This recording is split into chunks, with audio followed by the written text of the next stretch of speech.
Mesin sel hidrogen dari Toyota ini mengubah hidrogen menjadi listrik.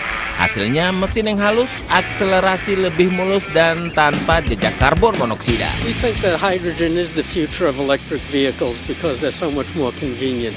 And the way it works is the hydrogen wants to combine with the oxygen in the air. It forms H2O, which is water vapor is the only exhaust, so it's a true zero emissions vehicle. Pesatnya teknologi mendorong banyak perusahaan mobil gencar memproduksi kendaraan hybrid dan listrik, walaupun banyak yang masih mencibir kemampuan mobil hybrid atau listrik. Sejumlah perusahaan seperti Tesla Motors menjawab tantangan dengan memproduksi mobil listrik performa tinggi, mampu berakselerasi hingga 100 km per jam dalam 3,7 detik, mencapai kecepatan maksimum lebih dari 200 km per jam. Mesin listrik menghasilkan akselerasi tinggi berkat torsi yang setara atau bahkan lebih tinggi daripada mesin berbahan bakar bensin. Jadi konsep ramah lingkungan bisa sejalan dengan performa tinggi. Tak heran, merek Lux seperti BMW juga melirik teknologi listrik. Really the key for the future, I think, is hybrid technology.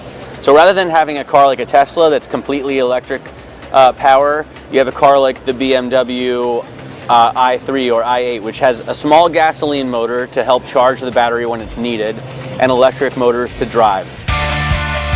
Dari sejumlah 60 juta mobil yang diproduksi dunia per tahun, hanya 1 juta diantaranya berbahan bakar alternatif.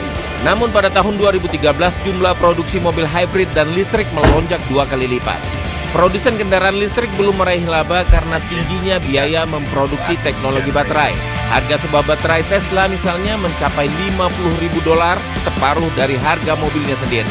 Namun begitu, produsen tetap rela merugi karena yakin teknologi listrik akan menguasai industri otomotif di masa depan. I think the mistake a lot of people in the media and the industry maybe thought was that, when the Nissan Leaf came out or the Chevrolet Volt, that suddenly people would drop their gasoline-powered cars and rush for them. No, it's not that way. This is going to be a slow evolution, but it's also a Pandora's box moment. It's not going to get back in. Electrified vehicles are the way to meet those emissions in the future.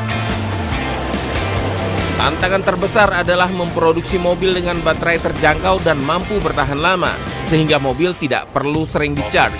Produsen otomotif memprediksi jutaan warga dunia akan segera beralih ke kendaraan berbahan bakar alternatif dalam waktu dekat.